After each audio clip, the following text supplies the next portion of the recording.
اعوذ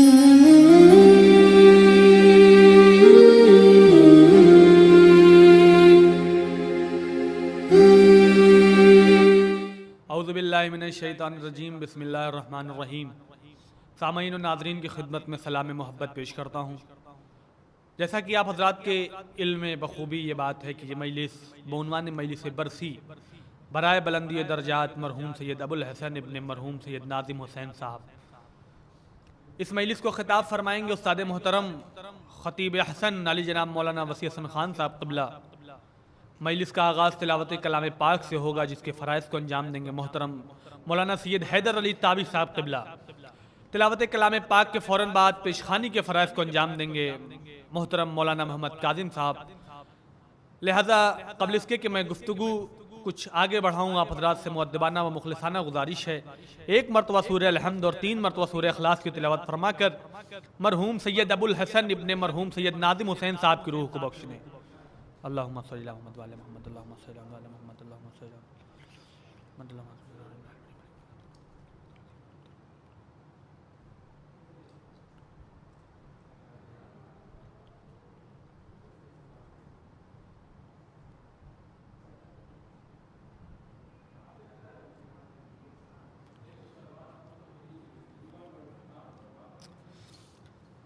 میں 4 مصروں سے مولانا سید حیدر علی تابی صاحب کا استقبال کرتا ہوں کہ کب کہاں کس کی دعاؤں کے سبب آؤ گے، کب کہاں کس کی دعاؤں کے سبب آؤ گے، کس جگہ ہے میری امید کے رب آؤ گے، کچھ تو بینائی بڑھے چشم تمنا کے حضور، یہ بتانے ہی چلے آؤ کہ کب آؤ گے، یہ بتانے ہی چلے آؤ کہ کب آؤ گے۔ میں ان 4 مصروں کے سائے میں گزارش گزار ہوں محترم مولانا سید حیدر علی تابی صاحب کی خدمت میں کہ آپ ممبر پر تشریف لائیں اور تلاوت کلام پاک کے ذریعے مجلس کا آغاز کریں۔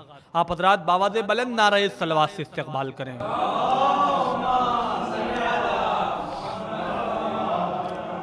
اعوذ باللہ من الشیطان الرجیم،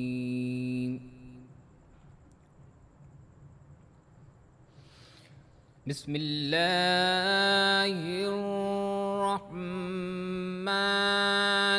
الرحیم، لا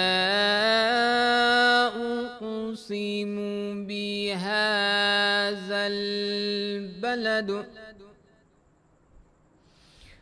وأنت حل بهذا البلد ووالد وما ولد، لقد خلقنا الإنسان في كبد،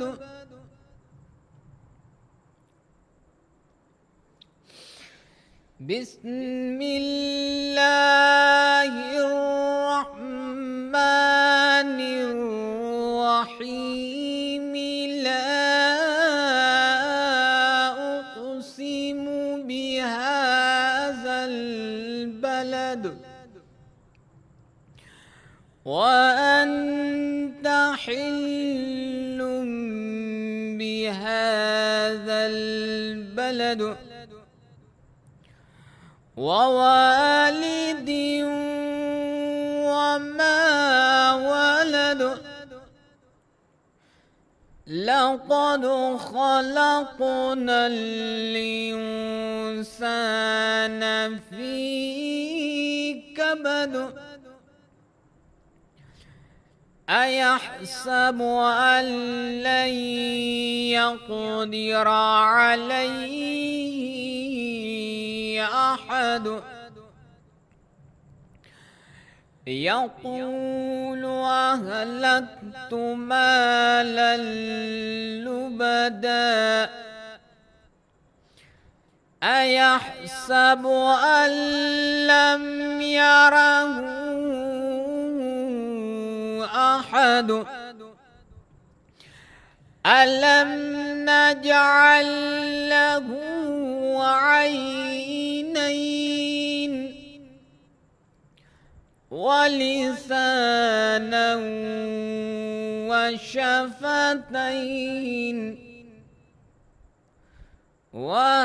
وهديناه النجدين ألم نجعل له عينين ولسانا وشفتين وهديناه النجدين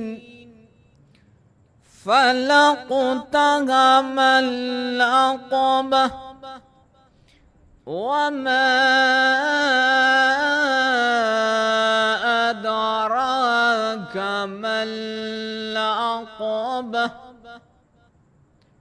فك رقبة أو إطعام في يوم ذي مسغبة صدق الله العلي العظيم القدير العليم.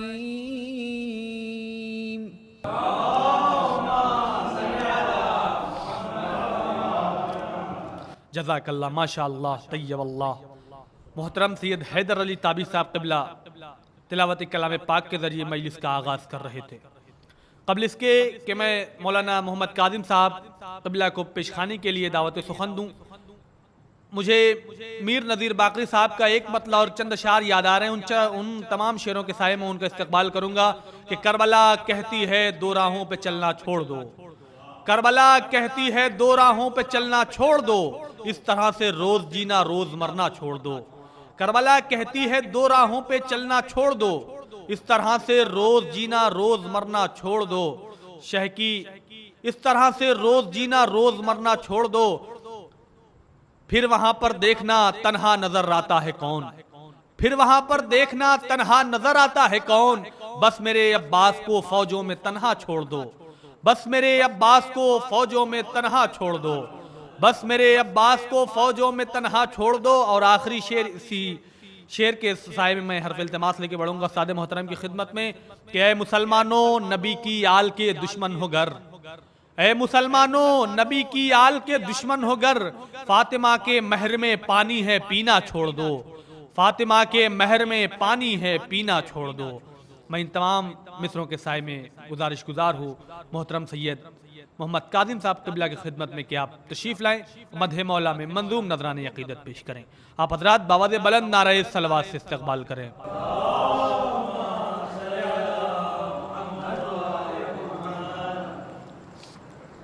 جہان صبر کے رہبر ہیں، کربلا والے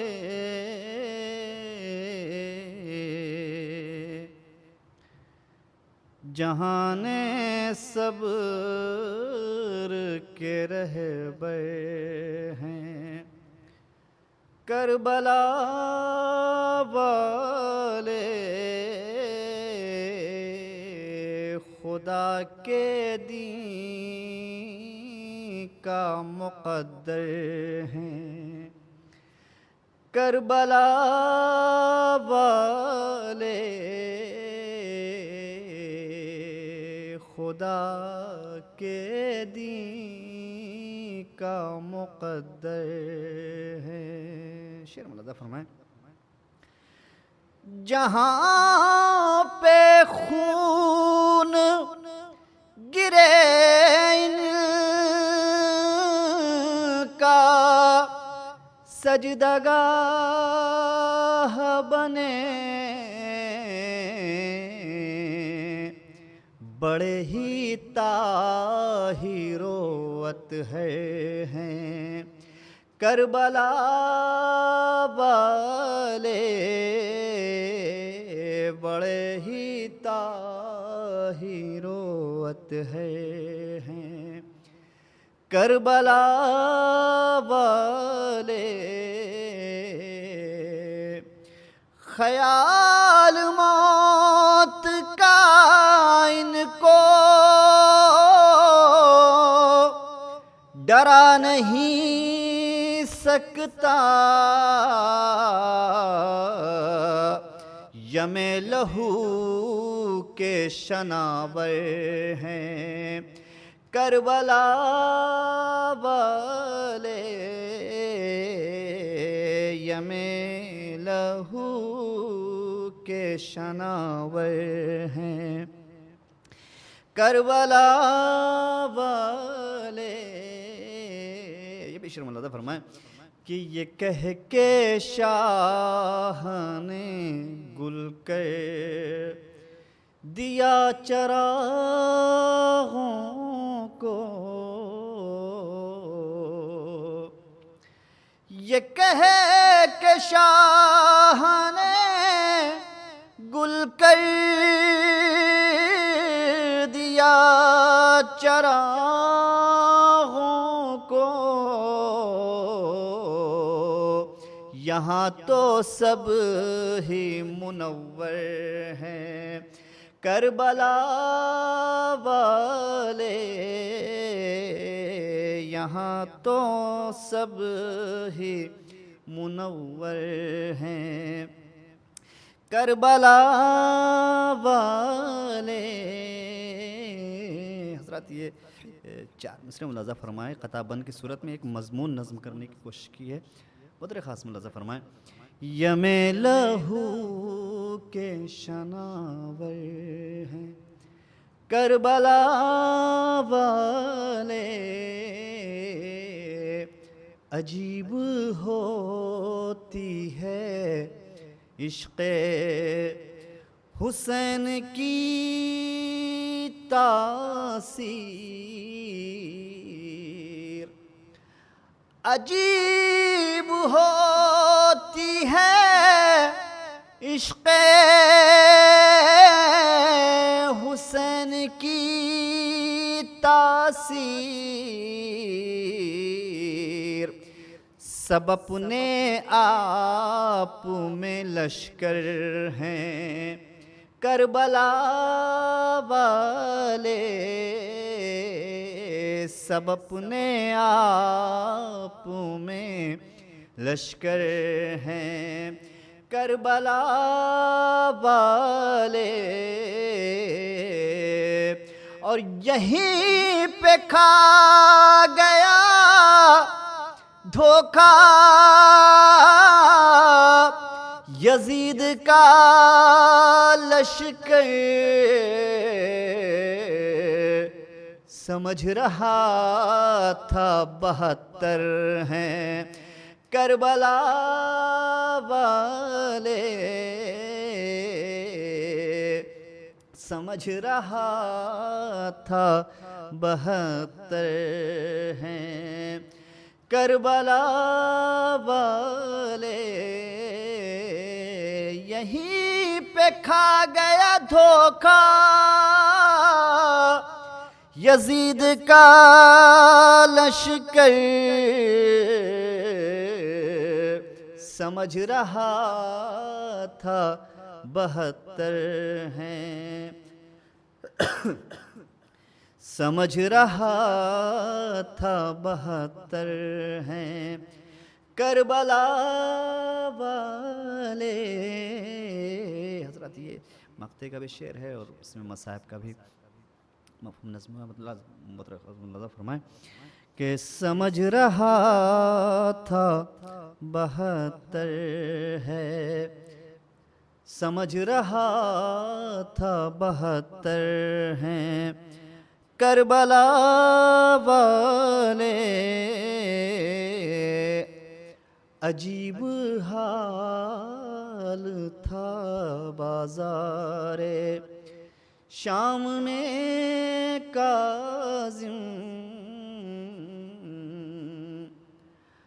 عجیب حال تھا بازار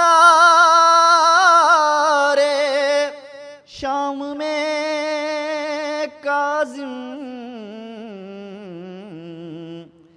کنیزیں گھر میں کھلے سر ہیں، کربلا والے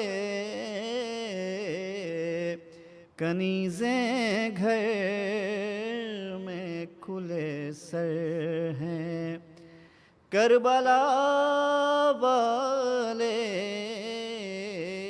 جہان صبر کے رہبر ہیں، کربلا والے۔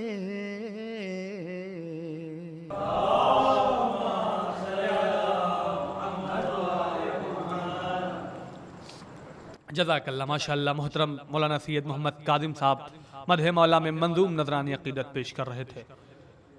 میں 4 مصروں سے استاد محترم خطیب حسن مولانا وسیع حسن خان صاحب قبلہ کا استقبال کرتا ہوں کہ پڑھ کے نہج بلاغہ دنیا میں، پڑھ کے نہج بلاغہ دنیا میں لوگ اچھے ادیب ہوتے ہیں، پڑھ کے نہج بلاغہ دنیا میں لوگ اچھے ادیب ہوتے ہیں، تیرے خطبوں کا فیض ہے زینب آج ہم میں خطیب ہوتے ہیں، تیرے خطبوں کا فیض ہے زینب آج ہم میں خطیب ہوتے ہیں۔ میں بڑے ہی ادب و احترام سے حرف التماس لے کے بڑھ رہا ہوں استاد محترم خطیب حسن علی جناب مولانا وسیع حسن خان صاحب قبلہ کی خدمت میں کہ سرکار ممبر پر تشریف لائیں اور اپنے علمی و مدلل گفتگو سے مومنین کے قلوب کو منور کریں۔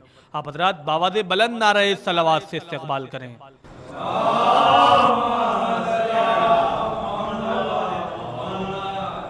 لا حول ولا قوة إلا بالله العلي العظيم. أعوذ بالله من الشيطان الرجيم. بسم الله الرحمن الرحيم.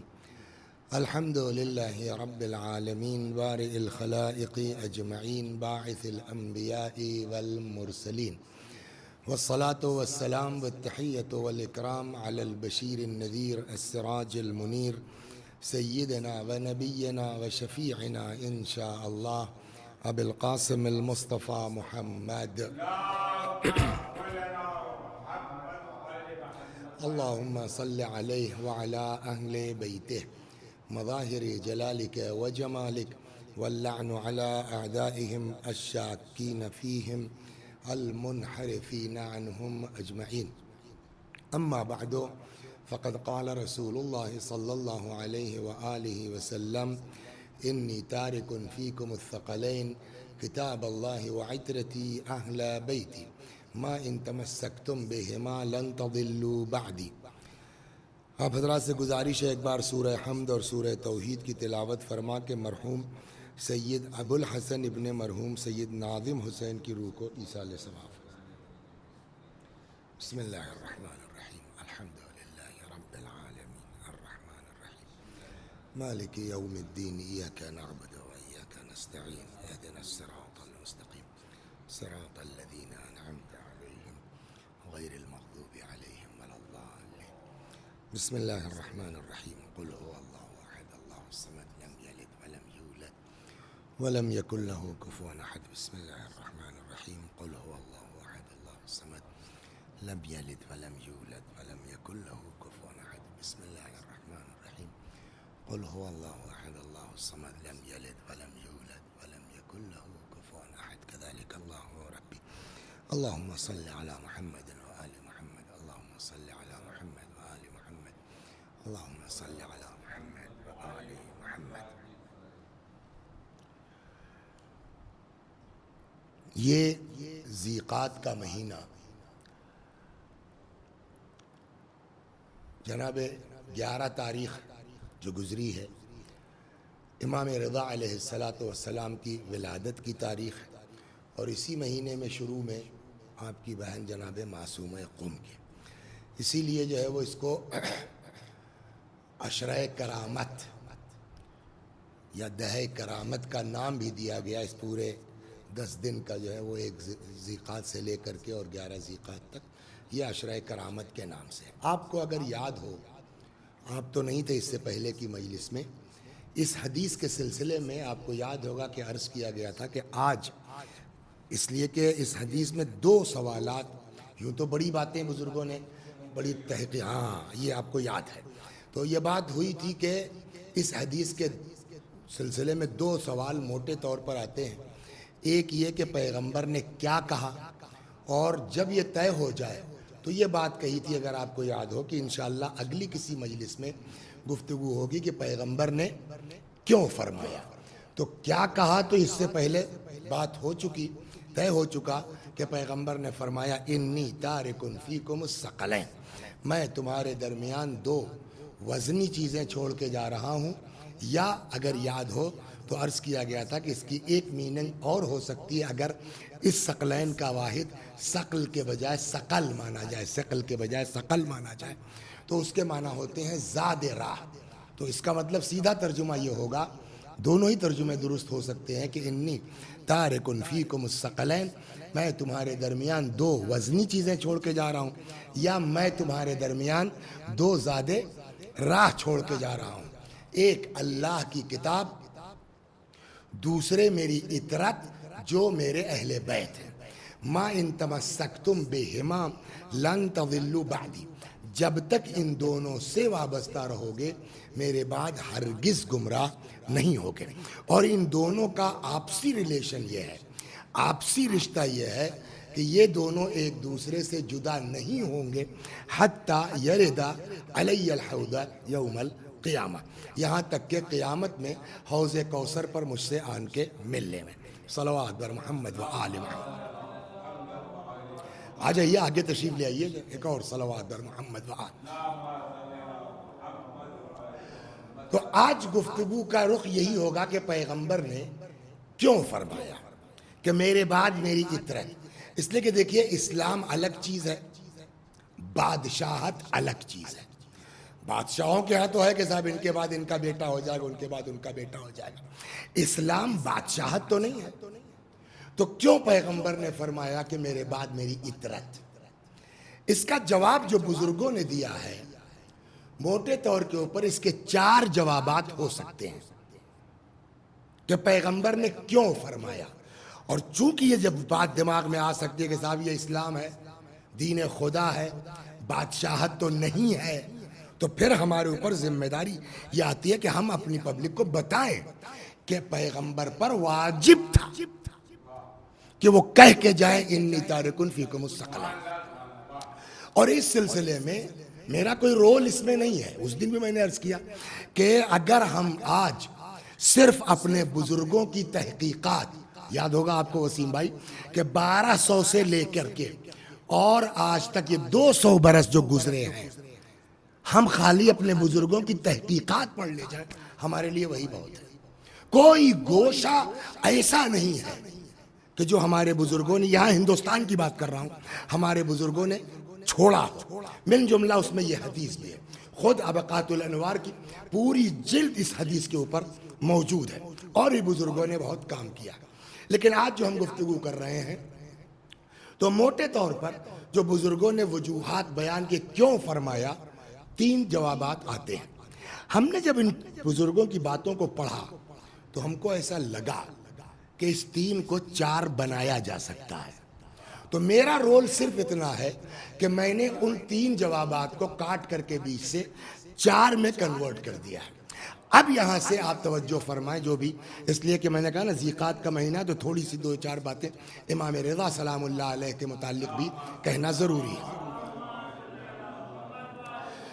تو اب آئیے موٹے طور کے اوپر 4 جوابات اس حدیث کے بارے میں بزرگوں نے دیے ہیں کہ رسول اللہ صلی اللہ علیہ وآلہ وسلم پر واجب تھا، ضروری تھا، لازم تھا کہ کہہ کے جائیں انی تارکن فیکم الثقلین۔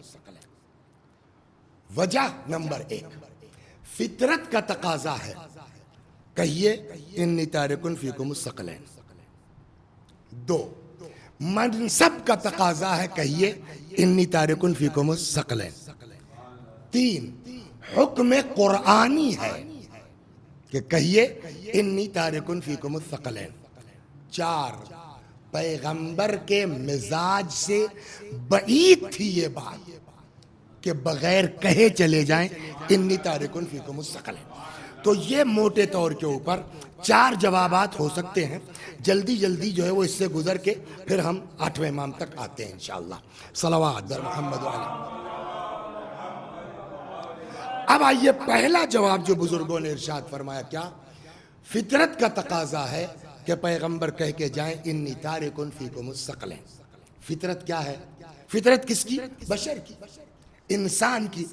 فطرت کا تقاضا کیا ہے؟ آپ ماشاءاللہ شاعر ہیں. کوئی شاعر ہے ساری زندگی اس نے عرق ریزی کر کے، محنت کر کے، مشقت کر کے، مطالعہ کر کے ایک پورا دیوان اس کا تیار ہو گیا 50 برس میں شاعری کا. مدحت اہل بیت مرثیہ ہے، سوز ہے، سلام ہے، قصیدہ ہے. غربت کی وجہ سے اس کا وہ کلام چھپ نہیں سکا. اب جب یہ شاعر مرنے لگے گا تو آپ اس سے پوچھئے سب سے زیادہ اس کو کس چیز کی فکر ہوگی؟ اب کے مکان کی فکر اتنی نہیں ہوگی، اپنی اولاد کی فکر اس کو اتنی نہیں ہوگی. سب سے زیادہ جو فکر ہوگی وہ اس بات کی کہ کوئی ایسا امین ہاتھ مل جاتا کہ میں یہ اپنا دیوان اس کے حوالے کر دیتا، بعد میں چھپ جاتا، میرا دیوان ضائع ہونے سے بچ جاتا. یا مثال کے طور کے اوپر صلوات بر محمد و آل محمد. سر کا موبائل بند کر دو تو لے کر کے ایک اور صلوات بر محمد و آل محمد.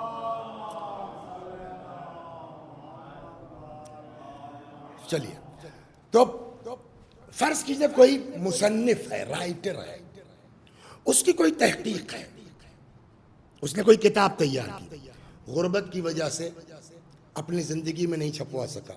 جب اس کو احساس ہوگا کہ میں جا رہا ہوں تو سب سے بڑی فکر جو اس کو لاحق ہوگی اسی کے لیے تو ہوگی نا.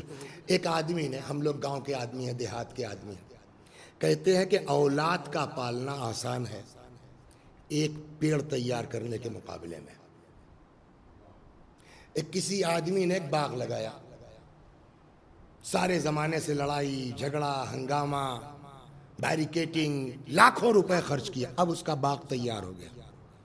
مرنے سے پہلے اس کو کس بات کی فکر ہوگی کہ جو باغ میں نے اتنی محنت سے تیار کیا ہے کہیں میری اولاد اس کو بیچ نہ ڈالے، کہیں میری اولاد اس کو برباد. یہ ایک فکر ہوتی ہے کہ نہیں ہوتی؟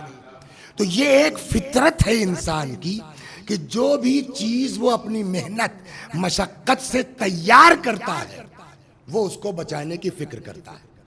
اب یہاں پہ رک کر کے پہلے ایک سوال کر لیں کہ یہ جو فکر ہے ہماری آپ کی پراپرٹی بچانے کی، اسلام اس کے بارے میں کیا کہتا ہے؟ کیا اسلام اس کو ریکگنائز کرتا ہے کہ ہم کو اپنی پراپرٹی بچانے کا حق ہے؟ کہا اسلام طریقہ بتاتا ہے. بھئی وقف کاہے کے لیے ہے؟ وقف اسی لیے تو اگر ہمارے باپ نے وہ وقف نہ کیا ہوتا باغ کو تو ہر سال بیچتے، بہترین قبا پہنتے، ہر سال کربلا جاتے، زیارت کو جاتے. لیکن میرے باپ نے میرے ہاتھ باندھ دیے تاکہ پراپرٹی بچی رہے. انصاف سے بتائیے ایک شاعر کو دیوان بچانے کا حق حاصل ہے، ایک مصنف کو کتاب بچانے کا حق حاصل ہے، ایک باغ کے مالک کو اپنی باغ بچانے کا حق حاصل ہے. جس پیغمبر نے اس اسلام کو پھیلانے میں کوڑے کھائے، ساحر کہا گیا، جادوگر کہا گیا، دیوانہ کہا گیا، کیا اس کو فکر لاحق نہ ہوگی کہ میرے بعد میرا دین بدل نہ دیا جائے، میرے دین کو برباد نہ کر دیا جائے؟ اب پیغمبر نے جو اپنے خداداد علم کی بنیاد پر دیکھا تو احساس ہوا کہ میری اولاد کے علاوہ اپنی جان دے کر کے میری پراپرٹی کو بچانے کا جذبہ کسی میں نہیں ہے. جب پیغمبر نے یہ دیکھا تو فرمایا انی تارکن فیکم الثقلین. صلوات بر محمد و آل محمد. تو یہ پہلا طریقہ کہ پیغمبر پر لازم ہے. اچھا ایک چیز اور بتا دیں، یہ تھوڑا ٹف ضرور ہے لیکن غور کرے آدمی سمجھ میں آئے گا. فطرت بشری یہ ہے کہ ایک وقت ایسا آ جاتا ہے، حالانکہ میں اس بات کو کہتے ہوئے بہت ڈر بھی رہا ہوں کہ آدمی اس بات کو محسوس کرے گا نہیں کرے گا، لیکن آپ توجہ کریں، سب ماشاءاللہ پڑھے لکھے لوگ ہیں. ایک ایسی منزل آتی ہے کہ جہاں انسان کو اولاد سے محبت کم ہوتی ہے پراپرٹی سے زیادہ ہوتی ہے. یہ اب سوچ میں لگ گئے ہمارے جو ہے وہ ریحان میاں کہ یہ کیا کہہ رہے ہیں. اسی وقف کو لے لیجئے. وقف کیوں کیا ہمارے بزرگوں نے جائیداد کو؟ ہم غربت برداشت کر لیں مگر جائیداد بچی رہے. یہی تو مقصد ہوا نا.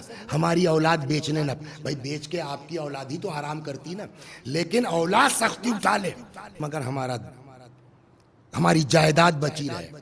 آپ یقین کیجئے، میں نے کہا میں بہت ڈر رہا ہوں لیکن غور کریں آپ، یہ چیز پیغمبر میں بھی ہے. حضرت کے ہاں بھی اگر آپ دیکھیں گے تو جائیداد سے محبت زیادہ ہے، اولاد سے کم ہے، جبکہ پیغمبر سے زیادہ کوئی اولاد سے محبت نہیں کرتا. اس دن روایت میں نے نقل کی تھی اولاد کے سلسلے میں کہ ایک بوسہ اگر آدمی اپنے بچے کو لیتا ہے تو ایک نیکی اللہ اس کے لیے لکھتا ہے. یاد ہے نا سر آپ کو؟ پیغمبر سے زیادہ جو ہے محبت کون کرتا ہے؟ اپنی اولاد سے. لیکن آپ غور کیجئے، دو چیزیں پیغمبر کے سامنے ہیں. ایک جائیداد ہے جس کا نام ہے اسلام، دین. ہم اور آپ مسلمان، یہ پیغمبر کی پراپرٹی ہے نا، جائیداد انہوں نے تو بنایا ہے نا. اور ایک طرف اولاد ہے. آپ یہ دیکھیے پیغمبر کے پوری تاریخ پڑھ کر کے کہ کس کو بچایا، کون شہید ہوا، آپ سمجھ میں آ جائے گا. تو ایک منزل وہ آئی، آپ غور کریں، ایک منزل وہ آئی کہ جہاں اولاد، اچھا اور ایسا نہیں پیغمبر کو پتا نہیں تھا کہ میرے بچوں کے ساتھ کیا ہونے والا ہے.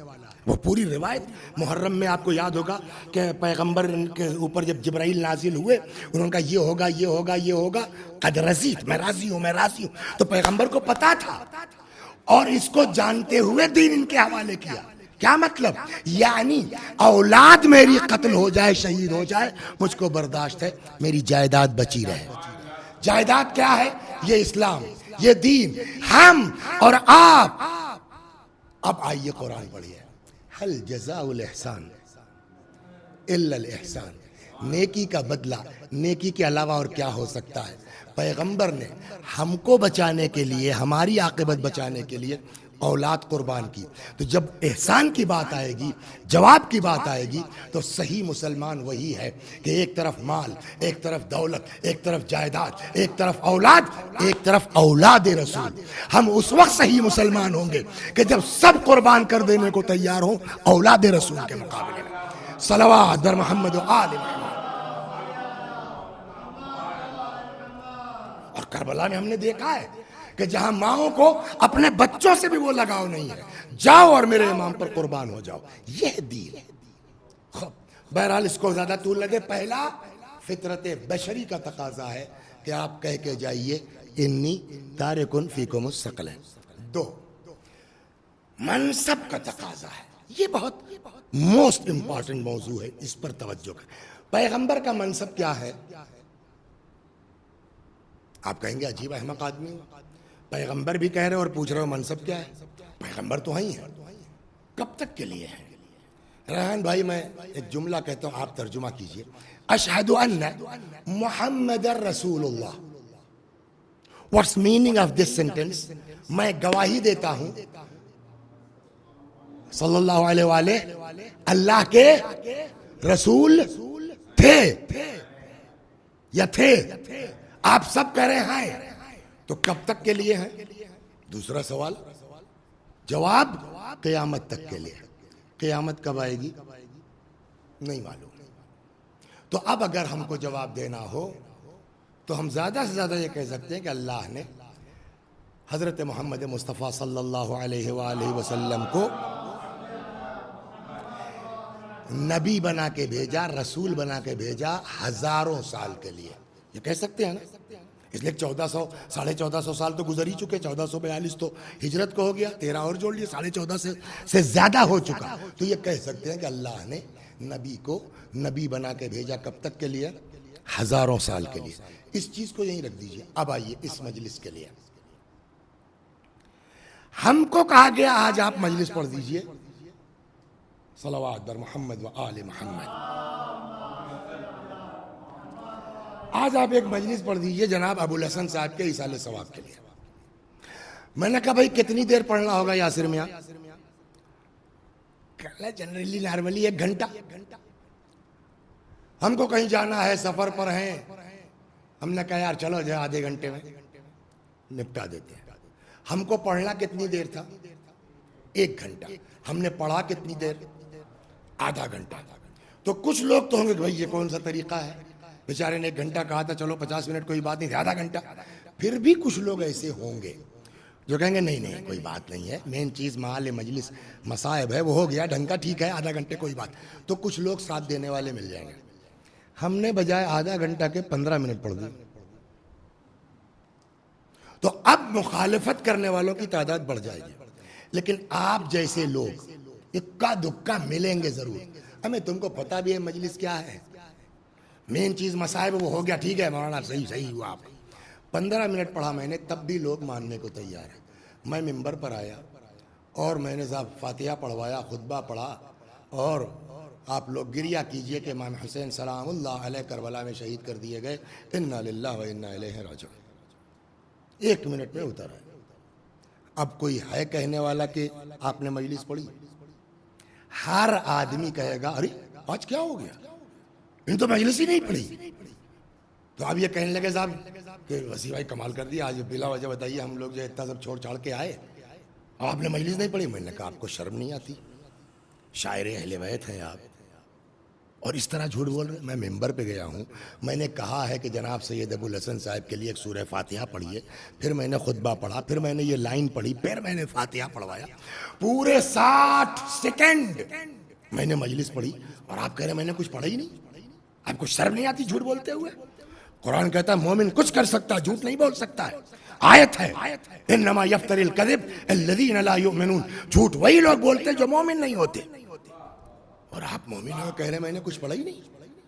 اب ان کو بیچاروں کو ہم ہڑکائے پڑے تھے. اتنے میں تب تک محسن صاحب آ گئے، اللہ طول عمر دے، پرنسپل صاحب ہمارے. کیا بات ہے بھائی؟ تو پتہ چلا کہ صاحب وسیم صاحب نے کہہ دیا آپ نے کچھ پڑھا ہی نہیں، وسیم صاحب برہم ہو گئے. تو محسن صاحب کہنے لگے کہ صحیح بتائیے کیا اس پڑھنے کو پڑھنا کہتے ہیں؟ صلوات بر محمد بعد. میں نے کیوں؟ وہ تو پڑھے لکھے آدمی ہے بھائی. کہنے لگے سنیے میاں وسیع حسن، آپ وسیم بھائی بزرگ آدمی، ہڑکا لیا ان کو. قلت، اب سنیے آپ جملہ جو بزرگوں کا ہے، قلت گھٹتے گھٹتے ایک ایسے مقام پر پہنچ جاتی ہے جہاں اس کا وجود عدم کے برابر ہو جاتا ہے. تو کیا کہا محسن صاحب نے؟ قلت گھٹتے گھٹتے ایک ایسے مقام پر پہنچ جاتی ہے جہاں اس کا وجود عدم کے برابر ہو جاتا ہے. اب کوئی نہیں ہے پورے اس وسیقہ اسکول کیمپس کے باہر جو یہ کہہ دے کہ ہم نے کچھ پڑھا، جبکہ ہم چیخ کے کہہ رہے ہیں 60 منٹ پڑھنا تھا، ہم نے 1 منٹ پڑھا. 1/60 تو پڑھا نا، لیکن کوئی ماننے کو تیار نہیں ہے. ہر آدمی ارے اس کو پڑھنا کہتے ہیں. کوئی آپ نے کیا پڑھا؟ اب ایک چیز ہماری سمجھ میں آ گئی، 60 منٹ کے مقابلے میں ریحان میاں 1 منٹ کتنا ہے؟ 1/60. اللہ نے اپنے نبی کو نبی بنا کے بھیجا کب تک کے لیے؟ 1000 سال کے لیے. اور رسول اللہ نے کام کتنے دن کیا؟ 23 سال. تو ہم 1/60 کہیں تو سارا سماج کہے کہ آپ نے کچھ کیا ہی نہیں، آپ نے کچھ پڑھا ہی نہیں. اور جن کو 1000 سال کے لیے بھیجا گیا وہ 23 سال میں جا رہے ہیں. تو ہم نے کہا یا رسول اللہ آپ کو تو اللہ نے قیامت تک کے لیے نبی بنایا 1000 سال کے لیے، تو یا تو آپ قیامت تک رہیے اور اپنا کام کیجئے، اور اگر نہیں رہ رہے تو ہم نے کہا یا تو پھر ایسا سسٹم بنا کے جائیے کہ جن کا قول آپ کا قول، جن کا فعل آپ کا فعل، جن کی سلو آپ کی سلو، جن کی جنگ آپ کی جنگ.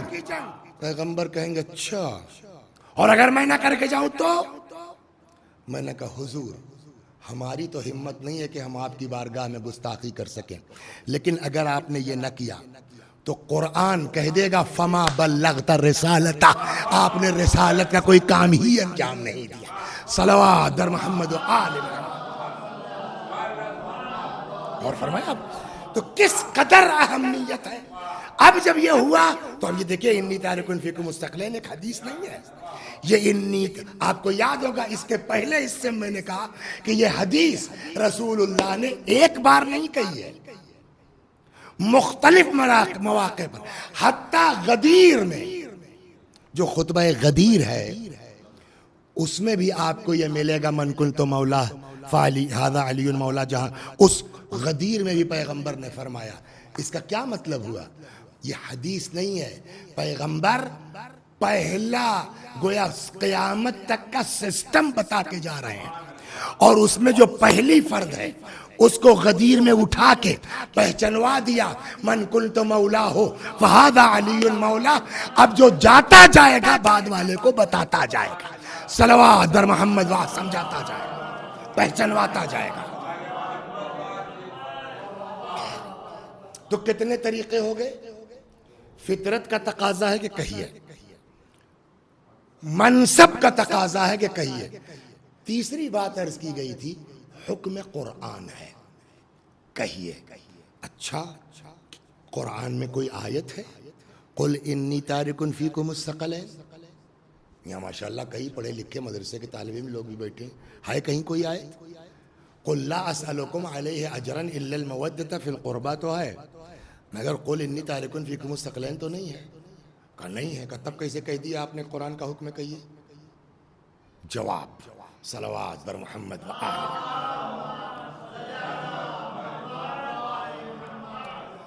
قرآن مجید میں ایک آیت ہے، ارشاد ہوتا ہے کہ کتب علیکم. اچھا اس کتبہ سے تو آپ لوگ واقف ہو چکے ہیں ماہ مبارک رمضان میں. کتب علیکم الصیام، تمہارے اوپر روزہ لکھ دیا گیا ہے. ویسے ہی یہاں دوسری آیت ہے کتب علیکم اذا حضر احدکم الموت، تمہارے اوپر لکھ دیا گیا. وہاں تو واجب کے معنی میں ہے جہاں رمضان کی بات ہے. کتب علیکم الصیام، تمہارے اوپر روزہ لکھ دیا گیا یعنی واجب کر دیا. بزرگوں کا فرمانا ہے کہ اس آیت میں اگر کتبہ یعنی لکھ دیا گیا ہے کا ترجمہ واجب نہیں بھی ہے تو انتہائی تاکیدی مستحب ہے. کیا قرآن کہہ رہا ہے؟ کتب علیکم اذا حضر احدکم الموت، تمہارے لیے لکھ دیا گیا کہ جب تم میں کسی کو موت آنے لگے، لیکن شرط ہے کیا؟ ان ترک خیرن، اگر کچھ خیر چھوڑ کے جا رہے ہو، سنیما ہال چھوڑا ہے یا کوئی گناہ کا مرکز چھوڑا، خیر اگر کچھ چھوڑا ہے تو کیا لکھ دیا گیا تمہارے لیے؟ الوصیہ للوالدین والاقربین وغیرہ وغیرہ پوری آیت. کیا لکھا گیا اگر خیر چھوڑ کے جا رہے ہو تو؟ وصیت کرو اپنے بعد والوں کے لیے. خوب پیغمبر جا رہے ہیں، یہ آیت پیغمبر پر بھی لاگو ہوتی نہیں ہوتی؟ اور اگر ہے تو قرآن نے کیا کہا؟ اگر خیر چھوڑ کے جا رہے ہو تو وصیت کرو. اب آئیے پیغمبر کی زندگی کچھ خیر چھوڑ کے جا رہے ہیں تو سوال یہ کہ پیغمبر تو وما محمد الا رسول ہے نا، تو بحیثیت رسول کیا لے کے آئے تھے وہی چھوڑ کے جائیں گے. اب کیا لے کے آئے تھے وہ سنیے.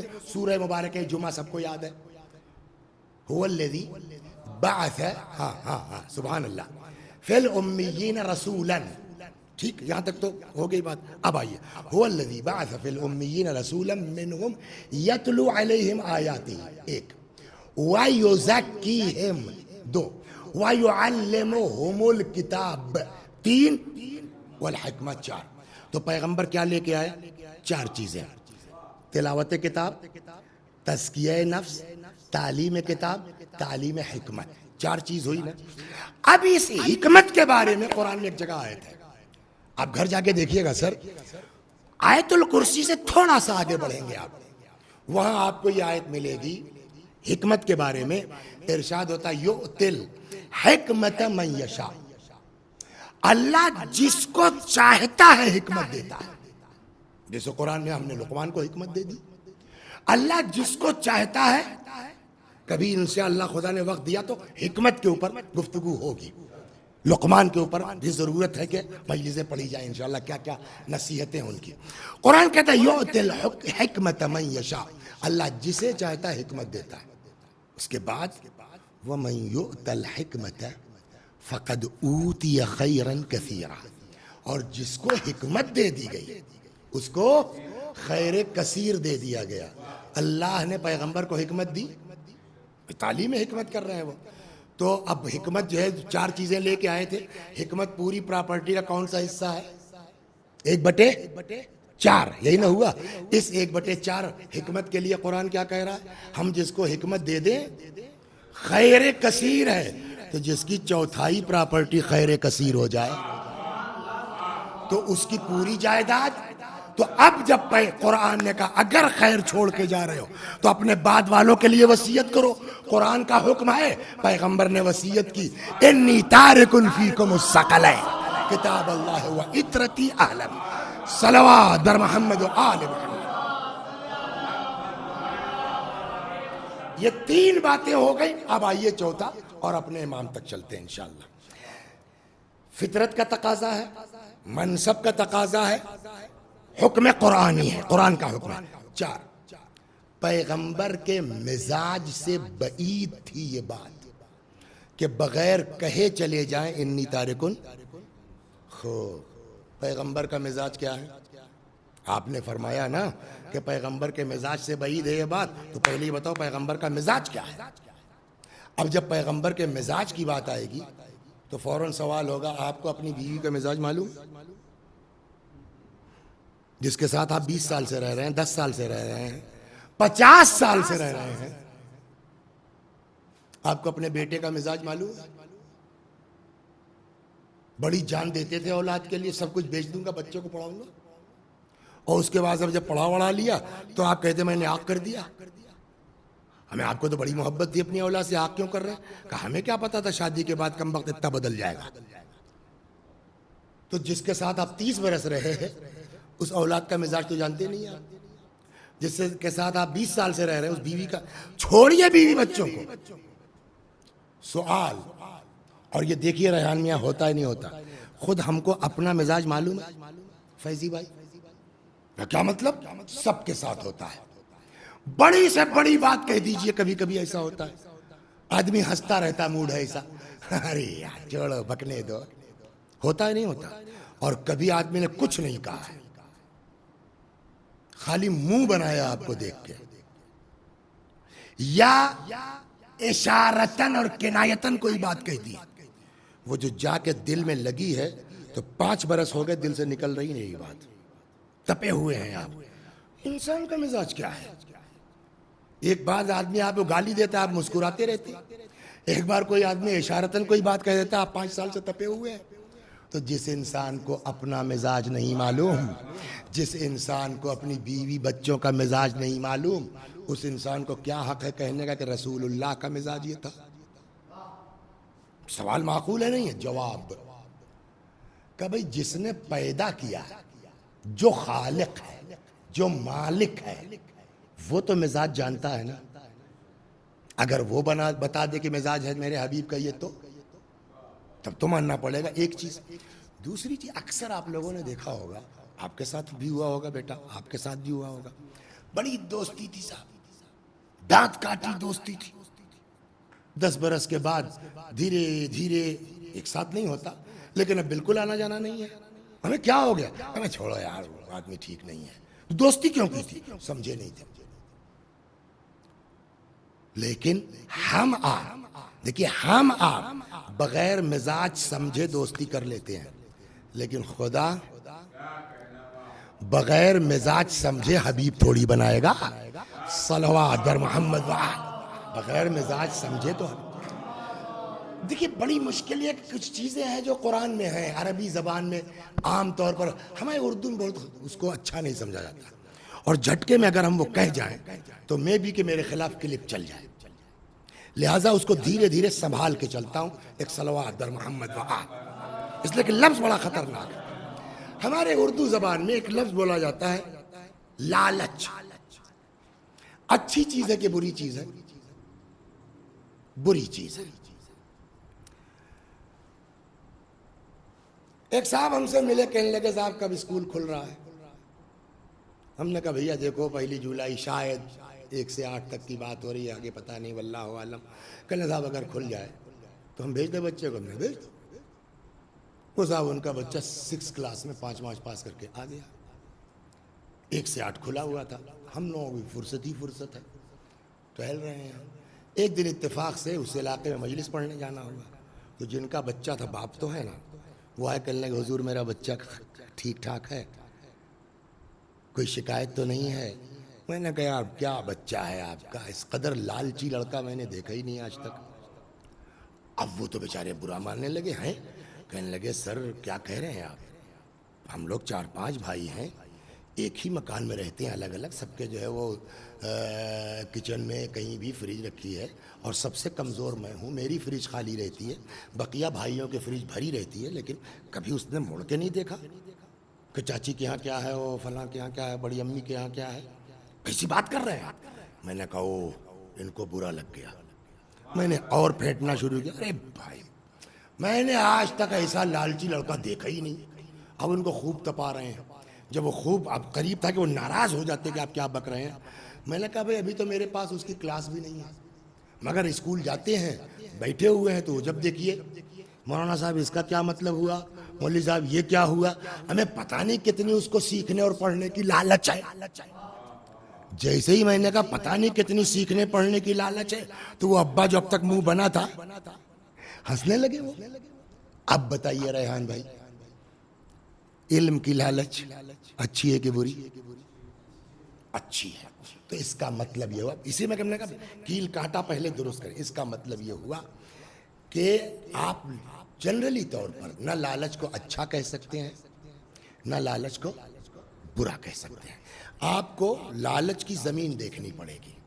اگر زمین پست ہے لالچی پست ہے, زمین بلند ہے لالچی بلند ہے. جیسے لالچ کے مقابلے میں ایک لفظ بولا جاتا ہے قناعت.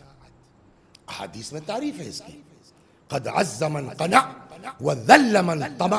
عزت اسے ملی جس نے قناعت کی, ذلیل وہ ہوا جس نے طمع اور لالچ کی. ہو گئی بات. تو اس کا مطلب یہ ہے کہ نہ ہر جگہ لالچ اچھی ہے طمع بری ہے, نہ ہر جگہ لالچ بری ہے طمع اچھی ہے. لیکن یہ دونوں ایک ساتھ نہیں ہوں گے, قناعت اور حرص ایک ساتھ نہیں ہو سکتے. لالچ اچھی قناعت بری, لالچ بری قناعت اچھی. جیسے مال کی لالچ بری ہے, قناعت اچھی ہے. علم کی لالچ اچھی ہے تو علم میں قناعت بری ہو جائے گی عقلی طور کے اوپر. اب اس لالچ کے لیے عربی میں کون سا ورڈ یوز ہوتا ہے؟ حرص. اس کے 3 پروناؤنسیشن ہیں, ایک اصلی, ایک ہم لوگوں کے دیہات کا, ایک لکھنؤ کا. اصلی پروناؤنسیشن اس کا ہے حرص. ہم لوگوں کے دیہاتوں میں بولتے ہیں, شاید آپ کیا بولتے ہیں, ہرس. لکھنؤ میں بولتے ہیں ہرس. جی ہاں, جیسے کاظم صادق ویسے ہی ہرس. اب حرص کے معنی لالچ. ہم کہہ نہیں سکتے کہ ہر حرص بری ہے, کہیں اچھی ہے کہیں بری ہے, لیکن جہاں اچھی ہے وہاں قناعت بری ہو جائے گی. تو حرص مانے لال. 1 منٹ کے لیے بیٹا معاف کیجئے گا, 1 منٹ سمجھ لیجئے کہ وسیقہ اسکول میں بیٹھے اب کلاس چل رہا ہے. تو حرص کے معنی لالچ. اگر ہم کو کسی کو لالچی کہنا ہے تب یہ حرص کہلائے گا حریص. حریص مانے حرص مانے لالچ, حریص مانے لالچی. کا کی کے اگر لگانا ہے تو الا لگے گا.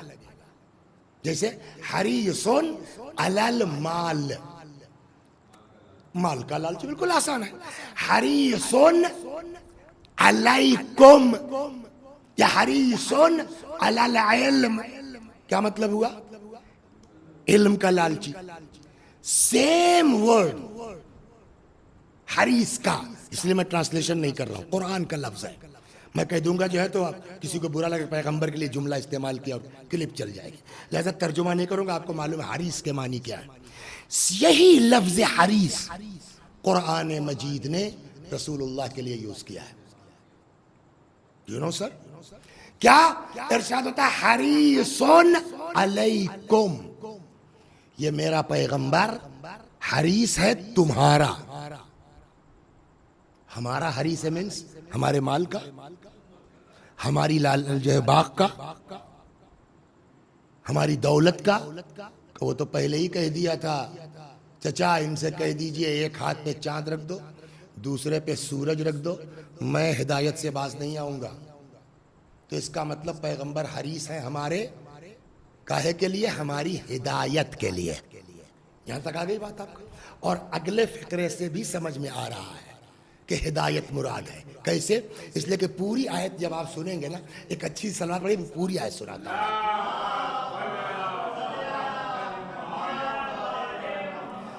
پوری آیت یہ حریص علیکم بالمؤمنین رؤوف الرحیم، یہ ہے پوری آیت۔ یہ پیغمبر حریص ہے تمہارا اور مومنین کے لیے رؤوف ہے اور رحیم ہے۔ مومنین کے لیے حریص نہیں ہے، تمہارے لیے حریص ہے۔ مومنین کے لیے کیا ہے؟ رؤوف ہے، رحیم ہے۔ رؤوف کس کا نام ہے؟ خدا کا۔ سر رحیم کس کا نام ہے؟ اللہ کا۔ قرآن نے اپنا نام اپنے حبیب کو دیا ہے، کہاں بھاگ کے جائے گی دنیا؟ صلوات در محمد و آل محمد۔ سؤال ہے نا، یہ قرآن کہتا ہے حریص علیکم، پیغمبر تمہارا حریص ہے، بالمؤمنین رؤوف الرحیم، اور مومنین کے لیے رؤوف رحیم ہے۔ کیا مطلب ہوا؟ یعنی جب تک مومن نہیں ہو تب تک حریص ہے کہ مومن ہو جائے، یہ نا مطلب ہوا۔ اور جب مومن ہو گئے تو رؤوف ہے، رحیم ہے، مہربان ہے۔ ہو گئی نا بات؟ تو یہ قرآن سے طے ہو گیا پیغمبر کا مزاج کیا ہے؟ وہ حریص ہیں ہدایت امت کے۔ ہو گئی، یہ کنفرم ہو۔ اب رسول اللہ کا مزاج سمجھ میں آیا؟ ریحان میاں، پیغمبر کا مزاج کیا ہے قرآن کے بقول؟ حریص ہیں ہدایت امت کے۔ یہ امت کی ہدایت کی حرص اچھی چیز ہے کہ بری؟ اچھی ہے نا۔ حرص کا اپوزٹ کیا ہے؟ قناعت۔ اب یہاں قناعت بری چیز ہے کہ نہیں؟ پیغمبر کے اندر کوئی برائی آ سکتی ہے؟ بری چیز آ سکتی ہے؟ نہیں نا۔ تو اس میٹر میں پیغمبر کے یہاں قناعت نہیں ہو سکتی، اس لیے قناعت بری چیز ہے۔ تو اب طے کیا ہوا؟ پیغمبر حریص ہیں ہدایت کے۔ قناعت کا سوال ہی پیدا نہیں ہوتا، چلو بھائی 2 لاکھ مسلمان ہو گئے کافی ہے، انف نہ، وہ حریص ہیں ہدایت کے۔ یہ حرص کب تک رہے گی؟ سوال یہاں ہے، جب تک دنیا میں ایک آدمی بھی ہدایت کے قابل باقی رہے گا تب تک پیغمبر کو یہ حرص ہے کہ یہ بھی ٹھیک ہو جاتا، یہ بھی ٹھیک ہو جاتا، یہ بھی مومن ہو جاتا، یہ بھی پیغمبر کا مزاج یہ ہے۔ اور پیغمبر اچانک 23 سال کے بعد اللہ نے کہا واپس آئیے۔ تو جس آدمی کو حرص ہے ہدایت کی اس کو تکلیف نہیں ہوگی، کہ بھی تو کام ہی نہیں پورا ہوا۔ لیکن خدا داد علم سے پیغمبر کو پتا تھا کہ میری نسل میں ایک ایسا آنے والا ہے کہ یملأ الارض قسطا وعدلا کما ملئت ظلما وجورا، کہ جب وہ میرا بیٹا ظہور کرے گا تو زمین کو عدل و داد سے ویسے بھر دے گا جیسے ظلم و جور سے بھر چکی ہوگی۔ جب وہ آئیں گے تو پیغمبر کی حرص ہدایت مکمل ہو چکی ہوگی، اور پیغمبر اسی کے حریص ہیں، لہذا فرمایا انی تارکن فیکم الثقلین کتاب اللہ و عطرتی اہل بیتی۔ صلوات در محمد۔ اب یہاں تک، اب یہیں سے گریز ہوگا۔ اب جب یہ پیغمبر کا مزاج کیا ہوا؟ بولیے، حریص علیکم، ہے نا، حرص ہدایت امت۔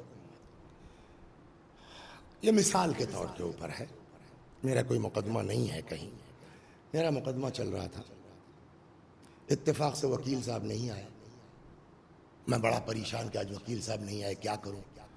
اتنے میں جو ہے وہ مولانا محسن صاحب مل گئے، کسی کام سے گئے تھے۔ میں نے کہا ارے میں بہت موقع سے آ گیا، آپ ذرا چل کے میرے جو ہے وہ دیکھ لیجئے، کیس 2 منٹ بحث کر دیجئے۔ ان کا کیا جواب ہوگا کہ بھیا وکیل کی جگہ وکیل لے گا، چھوٹے بڑے کی بات نہیں، اگر آپ کا وکیل بڑا ہے تو کوئی چھوٹا ہی صحیح وکیل کر کے تاریخ لے کے جاؤ، تو وکیل کی جگہ کون آئے گا؟ وکیل آئے گا۔ اماں کی طبیعت بگڑ گئی صاحب 2 بجے رات کو، میں نے وکیل صاحب کو فون کیا، سر ذرا دیکھیے، کہ میں کیا کر لوں گا، آپ ڈاکٹر ریاض کو فون کیجئے، یا ہلکا پھلکا کسی چھوٹے موٹے ڈاکٹر سے انجیکشن لگوا کے بھاگیے لکھنؤ آپ، تو ڈاکٹر کی جگہ ڈاکٹر لے گا۔ وکیل کی جگہ وکیل لے گا، ہے نا، خطیب کی جگہ خطیب لے گا، مجلس میں نہیں آئے، چھوٹا ہی موٹا صحیح، لیکن ڈاکٹر صاحب تھوڑی بٹھا دیں گے، مجلس پڑھنے والوں کو بٹھا لیں گے، یہ بات طے ہو گئی۔ تو کسی کی جگہ وہی آ سکتا ہے جو اس کے مزاج رکھتا ہو۔ پیغمبر کا مزاج طے ہو چکا، کیا ہے؟ امت کی ہدایت کی حرص ہے ان کے اندر، اب غدیر ہو یا نہ ہو۔ غور کر رہے ہیں؟ من کنت مولا ہو فہذا علی مولا کی حدیث ہو یا نہ ہو، بھیا کم از کم پیغمبر کی جگہ اگر جانشین ڈیسائیڈ ہونا ہے تو یہ تو دیکھو گے رسول اللہ کا مزاج کیا تھا، اور مزاج پتہ ہے ہدایت کی لالچ تھی، لہذا اب پیغمبر کی جگہ جو بیٹھے گا تو آپ کو دیکھنا پڑے گا کہ مال کا لالچی ہے، کہ دولت کا لالچی ہے، کہ اقتدار کی ہوس ہے، کہ ہدایت کی لالچ ہے۔ جہاں ہدایت کی لالچ ہوگی وہی جانشین پیغمبر کہلائے گا۔ صلوات در محمد و آل۔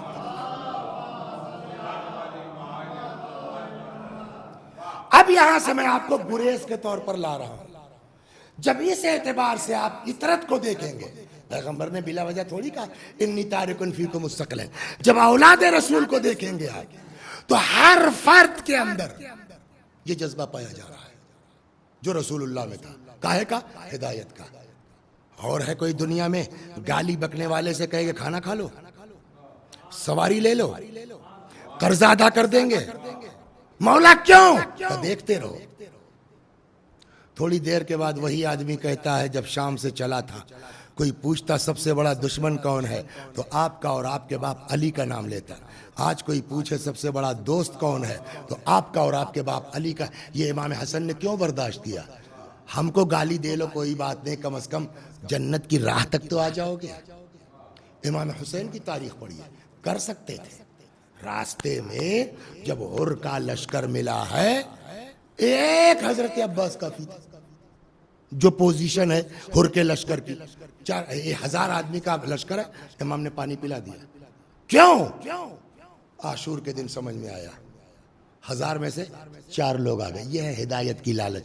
اگر 4 آدمی بھی رہے ہدایت پا سکتے ہیں، ہم 1000 کو پانی پلانے کو تیار ہیں۔ یہ اور اچھا ایک چیز، دوسری چیز یہ کہ ان کو پتا ہے، مزے کی بات تو یہ ہے، ان کو پتا ہے کہ کون کس راہ سے سدھرے گا۔ کمال تو یہ ہے۔ ایک صلوات پر ایک قصہ سناتا ہوں میں آپ کو، صلوات در محمد و آل۔ جس امام کی تاریخ ولادت ہے 11 ذیقعد، اسی مہینے میں، ایک داستان سناتا ہوں اور پھر آپ کی مجلس تمام۔ نئی بس چلی تھی، وہی تبریز کے قریب جو ہے وہ کسی گاؤں میں ایک آدمی نے بس خرید لی، تو وہ بجائے یوں روٹ پر چلانے کے لیے اس نے کیا کیا کہ ثواب کا ثواب و آمدنی کی آمدنی، وہ اس بس سے قافلے لے جانے لگا زیارت کے لیے مشہد کو، امام رضا علیہ السلام کے۔ اب یہ اپنا قافلہ افلا کر کے آئے تھے، اب کچھ دن آرام کریں گے، نام وام لکھا جائے گا، بکنگ ہوگی، پھر ہفتے 10 دن کے بعد پھر قافلہ جائے گا، جو بھی ٹائم رہا۔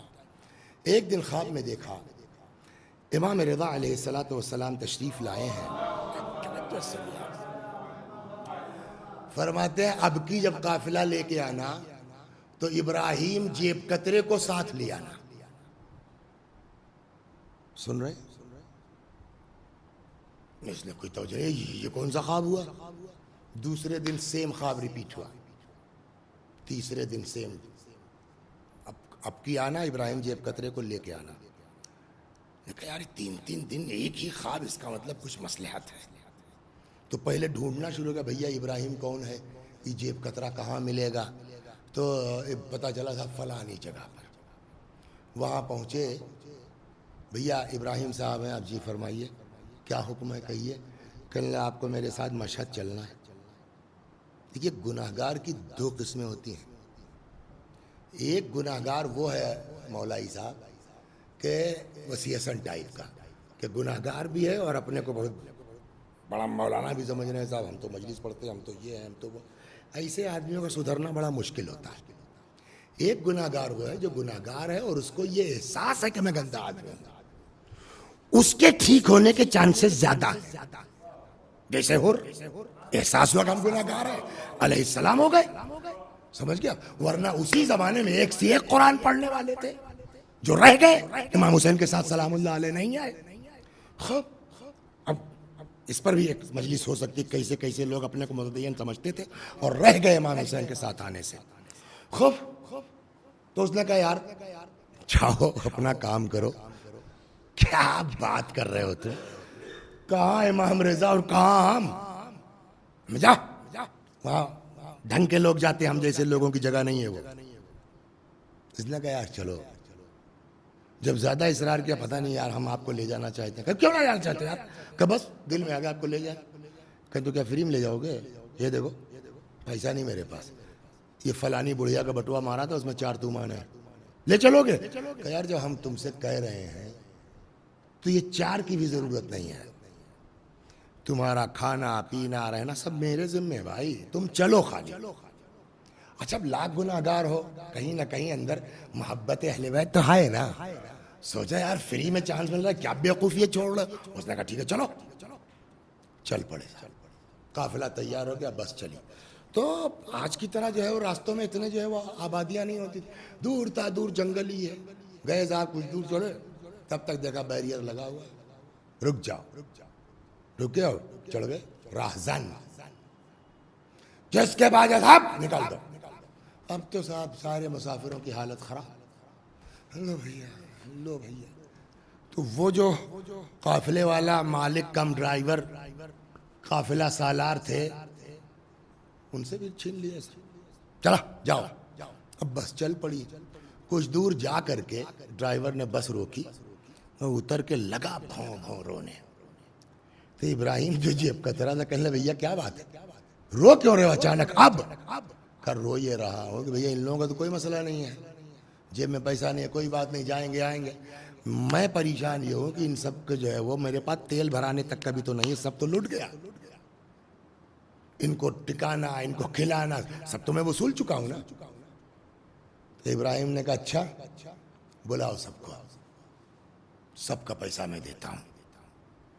تمہارے پاس تو 4 تم سے اس سے کیا مطلب؟ میں دوں گا سب کا پیسہ. پہلے تم بتاؤ کتنا تھا تمہارا؟ کہ اتنا تھا. لو پکڑو. جتنے مسافر تھے سب اترے، بھیا میرا اتنا تھا، میرا اتنا تھا، میرا اتنا تھا، میں سب کو بانٹ دیا.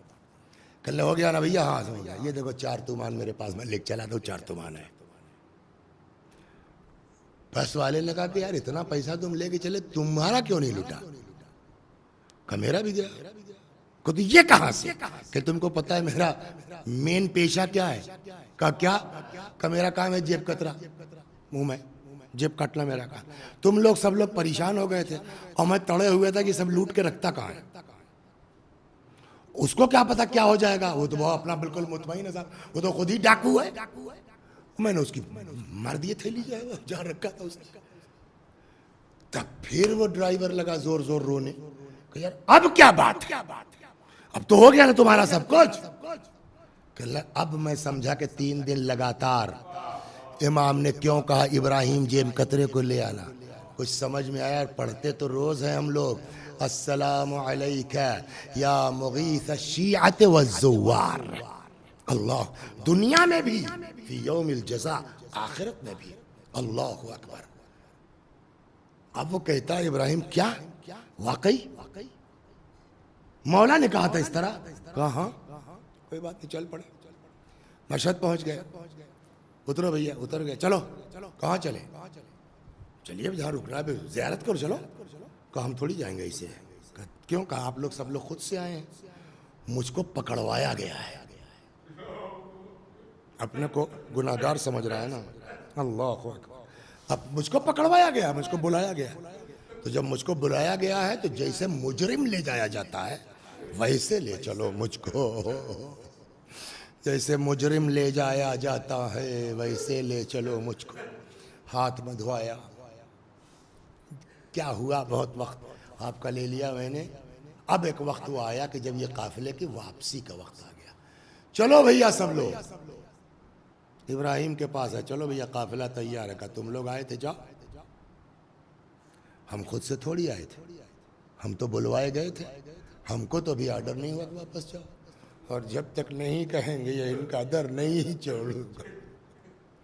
اللہ شیخ عباس قمی رضوان اللہ علیہ وہ اپنی کسی کتاب میں لکھتے ہیں کہ ایک کوئی آدمی تھا گناہ گار، وہ امام رضا علیہ السلام کی زیارت کو گیا، اور زیارت کے بعد زری پکڑ کہتا مولا اب آ گیا ہوں اب آپ کے پاس تو واپس مت کیجیے۔ کچھ دن کے بعد 2-4-6 دن جو بھی رہا بخار آیا کہ وہ مر گیا تو دفن کیا گیا اس کو وہیں مشہد میں۔ نقال فرشتے ہوتے ہیں، نقال فرشتوں کا معلوم ہے کیا ہے؟ کبھی انشاءاللہ پڑھوں گا اس کے اوپر۔ فرض کیجئے ایک آدمی کربلا میں دفن ہوا، وہ گناہ گار ہے، کربلا کی سرزمین کے پاکیزگی کے قابل نہیں ہے۔ ایک آدمی یہاں فیض آباد میں مر گیا، بڑا مرد مومن آدمی، تو نقال فرشتوں کامیاب وہاں سے اس کی لاش اس کی قبر میں اس کی اٹھا کر کے وہاں، اب وقت نہیں ورنہ آپ قصہ سناتا کبھی انشاءاللہ اگلی مجلس میں خدا نے چاہا تو عرض کرتا ہوں میں، یاد دلائیے گا وسیم بھائی۔ دفن کر دیا گیا، دفن کے بعد اس کے کسی عزیز نے خواب میں دیکھا کہ امیر المؤمنین مولائے کائنات حضرت علی ابن ابی طالب سلام اللہ علیہ تشریف لائے ہیں، اور ان کے ساتھ فرشتے ہیں یہ نقال، اور اس کی قبر کے پاس نکالا اس کو یہاں سے، میرے فرزند کے قریب یہاں کا دفن ہے۔ کہتے ہیں تب تک وہ شخص کہتا ہے کہ میں نے دیکھا امام رضا علیہ السلام تشریف لے آئے، فرماتے ہیں یا جدہ اس نے میری پناہ مانگ لی ہے، یہ میری پناہ میں آ گیا ہے۔ مولا نے کہا تم خود چاہتے ہو بھائی تو کوئی مسئلہ نہیں، تم جانو۔ اللہ اکبر، مغیث الشیعۃ والزوار۔ لیکن جانتے اس سب کے باوجود ایک جملہ بڑا مشہور ہے امام رضا علیہ السلام کا۔ حضرت کے ایک صحابی تھے ابن شبیب، ایک دن فرماتے ہیں ابن شبیب ان کنت باقیا علی شیء فابکی للحسین، اے فرزند شبیب اگر کسی چیز پر رونا آئے نا تو حسین پر رو، کسی چیز پر رونا آئے تو حسین پر رو۔ کیوں؟ اس لیے کہ اتنا بڑا مظلوم میرے مولا سے بڑھ کے کائنات میں کوئی مظلوم نہیں ہے۔ سناؤں آپ کو 2 جملے مصائب کے سن لیجئے اور ختم و دعا۔ بڑا غریبی آ جائے، ہوتا ہے نہیں ہوتا؟ فرض کیجئے یہاں ہنگامہ ہو گیا، کرفیو لگ گیا، ایک آدمی روزانہ کی مزدوری کرنے والا ہے، اور اس لاک ڈاؤن میں تو آپ دیکھتے ہیں کتنے بیچارے پریشان ہیں۔ 4 دن کا کرفیو ہو گیا، نہیں نکالا اس نے رکشہ اپنا، 5ویں دن آپ کے پاس آیا، کہنا بھائی 5 دن سے رکشہ نہیں نکالا ہے، کچھ غلہ واللہ تو ہے گھر میں لے رکھا تھا، لیکن وہ چھوٹا سا بچہ ہے اس کے لیے دودھ لانا ہے صاحب، 50 روپے دے دیجیے، 100 روپے دے دیجیے۔ آدمی کی ریحان میاں غربت کی آخری حد یہ ہوگی کہ کسی سے کہے گا جا کر کے کہ میرے بچے کے پاس دودھ نہیں ہے، دودھ کا پیسہ دے دو، لیکن ہائے میرا مولا، ہائے میرا مولا، ہائے حسین ابن علی، بات دودھ کی نہیں ہے۔ مولا نے فرمایا اس کو تھوڑا سا پانی پلا دو، اس کی ماں کا دودھ خشک ہو گیا ہے، اور ان ملعونوں نے بجائے پانی پلانے کے 3 بھال کا تیر، پڑھنا اور ہے سننا اور ہے۔ اللہ اکبر۔ آپ آنکھ بند کر کے سوچئے، میں نے اس سے پہلے بھی ایک جملہ کہا کہ مصائب جو ہے وہ ہر مصائب پڑھنے کی چیز نہیں ہے، کچھ مصائب ہیں جو آدمی محسوس کرے، فیل کرے۔ 6 مہینے کے بچے کے گلے کی چوڑان کیا ہوگی بتائیے آپ، اور 3 بھال کے تیر کی چوڑان کیا ہوگی؟ اب جو آ کے یہ تیر لگے گا تو گلا چھد جائے گا۔ ہم لوگ پڑھ دیتے ہیں کہ اصغر کا گلا چھد گیا، مگر کتابوں میں جو جملہ ہے وہ یہ ہے کہ فَذُبِحَ مِنَ الْوَرِيدِ إِلَى الْوَرِيدِ، اصغر اس کان سے اس کان تک ذبح ہو گئے، اجرکم علی اللہ۔ بس 2-4 جملے اور ختم و دعا لے کے آئے۔ ایک چیز اور توجہ کی کبھی آپ نے، عباس کی شہادت معمولی چیز تو نہیں ہے نا، لاش نہیں لے کے آئے، علم واپس لے کے آئے وصیت کے مطابق، لیکن کوئی تکلف ہوا، لے کے علم خیمے تک آ گئے آرام سے، کوئی دقت نہیں۔ حالانکہ بچوں کو یہ عجیب لگا۔ ایک روایت کا فقرہ ہے کہ جب یہ دیکھا تو امام حسین کی ایک بیٹی نے کہا کہ این عمنا العباس، چچا کہاں ہے؟ حل یجاہد، کیا ابھی وہ جہاد ہی کر رہے ہیں؟ یقین نہیں تھا بچوں کو کہ چچا مارے جائیں گے. تب امام نے فرمایا کہ وہ بیٹا وہ شہید ہو گئے. لیکن اتنی اہم چیز کے باوجود امام لے کر کے آئے. اکبر کا جنازہ لائے، نہیں اٹھ رہا تھا نا، 2-3 بار کوشش کی لے کے چلے.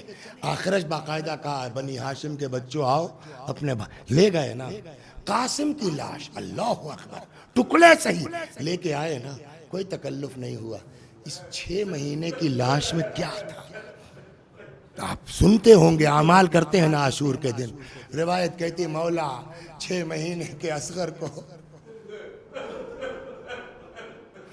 لے کے خیمے کی طرف بڑھتے تھے، پلٹ آتے تھے، اور 1-2 مرتبہ نہیں 7 مرتبہ آگے بڑھے ہیں، 7 مرتبہ پیچھے ہٹے ہیں. انا للہ و انا الیہ راجعون رضا بقضائہ و تسلیما لامرہ. 7 مرتبہ. آخرش جی کڑا کر کے آئے، رباب اپنے بچے کو لے جاؤ. رباب سے پہلے بچی آ گئی، بابا پانی پلا لائے بھیا کو. امام نے ابا کا دامن ہٹایا، اتنے میں ماں آ گئی. روایتیں کہتی کچھ نہیں بول پائے، بس ایک جملہ فرمایا، بنیا مثلک ینحر، اے بیٹا، اور تجھ جیسے بچوں کو بھی نہر کیا جاتا ہے. ہو گئی گریہ کر لیا آپ نے، مجلس تمام، رک جاتے ہم، لیکن آپ کا گریہ دیکھ کر کے دل چاہتا اتنی چیز پر آپ کی توجہ دلا دے کہ جو مظلومیت اس شہزادے کی ہے نا. آپ کو یاد ہوگا رات کی تاریکی میں، رات کی، اب امام حسین نے لا کے پشت خیمہ پر اپنے ہاتھ سے ذوالفقار سے گڑھا کھودا، قبر کھودی، اور یہ اکلوتا شہید ہے جس کو امام نے اپنے ہاتھ سے دفن کیا کربلا. مگر ان یزیدیوں کا ظلم دیکھیے، اپنے ہاتھ سے دفن کر دیا. آپ کے ذہن میں ہے رات کی تاریکی میں امام مولا کائنات نے جناب فاطمہ کو دفن کیا تھا. جب صبح ہوئی اور لوگوں کو خبر ہو گئی کہ ارے ہم کو تو بتایا ہی نہیں گیا، فاطمہ زہرا کو رات میں دفن کر دیا گیا، تو کچھ لوگ آنسو بہاتے ہوئے آئے. آپ نے اچھا نہیں کیا، ہمارے نبی کی بیٹی تھی، ہم شان سے جنازہ اٹھاتے، ہم نماز پڑھتے. مولا نے فرمایا بھائی میں کچھ نہیں کر سکتا تھا، اس میں مجبور تھا، ان کی وصیت تھی. ایک شخص کہتا ٹھیک ہے آپ نے وصیت پوری کر لی، ہم جا رہے ہیں، ہم قبر کھو دیں گے، ہم لاش نکالیں گے، ہم نماز پڑھیں گے، ہمارے نبی کی بیٹی تھی. تاریخ کہتی اتنا جملہ سننا تھا نا، مولا کو جلال آیا، تلوار لی، یہ ردا جو ایک زرد ردا تھی، دوش پہ ڈالی، آ کے قبر پہ دونوں پیر رکھ کے کھڑا، آؤ ہمت ہے ہاتھ لگا کے دیکھ لو. منہ سے جھاگ نکل رہا تھا. تب تک ایک آدمی دوڑا، ارے کیا کر رہے ہو تم؟ کیا ہوا؟ کہ میں نے پیغمبر کو سنا ہے کہ علی جب مٹی کے گھوڑے پہ سوار ہوں، دوش پر پیلی ابا ہو، منہ سے جھاگ نکل رہا ہو، خبردار علی کے سامنے آنا مت. جب اس نے یہ حدیث سنائی ڈر گئی پبلک. اچھا ٹھیک ہے علی جو آپ نے کیا ٹھیک کیا، لوگ واپس چلے گئے. لیکن کیا اتنا حق ہے کہوں مولا آپ موجود تھے، فاطمہ زہرا کی قبر آپ نے نہیں کھودنے دی، لیکن ہائے یہ 6 مہینے کا بچہ، ان ظالموں نے نیزہ چبھو کر کے اصغر کی لاش نکال سر چڑھا. وَسَيَعْلَمُ الَّذِينَ ظَلَمُوا أَيَّ مُنْقَلَبٍ يَنْقَلِبُونَ إِنَّا لِلَّهِ وَإِنَّا إِلَيْهِ رَاجِعُونَ. میں بھی پڑھتا ہوں، میرے ساتھ آپ بھی دہرائیے مرحوم کے ایصال ثواب کی نیت سے.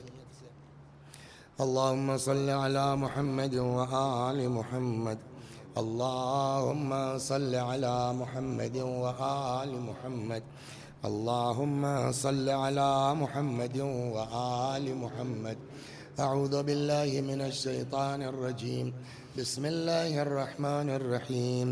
الحمد للہ رب العالمین، الرحمن الرحیم، مالک یوم الدین، ایاک نعبد و ایاک نستعین، اہدنا الصراط المستقیم، صراط الذین انعمت علیہم غیر المغضوب علیہم ولا الضالین. بسم اللہ الرحمن الرحیم. قل هو الله أحد الله الصمد لم يلد ولم يولد ولم يكن له كفوا أحد. بسم الله الرحمن الرحيم. قل هو الله أحد الله الصمد لم يلد ولم يولد ولم يكن له كفوا أحد. بسم الله الرحمن الرحيم. قل هو الله أحد الله الصمد لم يلد ولم يولد ولم يكن له كفوا أحد. كذلك الله ربنا صدق الله العلي العظيم. اللهم صل على محمد وآل محمد. اللهم صل على محمد وآل محمد. اللهم صل على محمد وآل محمد وعجل فرجهم واحشرنا معهم. پروردگار اس سورہ حمد و توحید و صلوات اور اس مجلس عزا کا ثواب مرحوم سید ابو الحسن ابن مرحوم سید ناظم حسین مرحوم کی روح تک پہنچا دے، ان کے گناہوں کو بخش دے، جوار معصومین میں جگہ کرامت فرما. وآخر دعوانا ان الحمد للہ رب العالمین.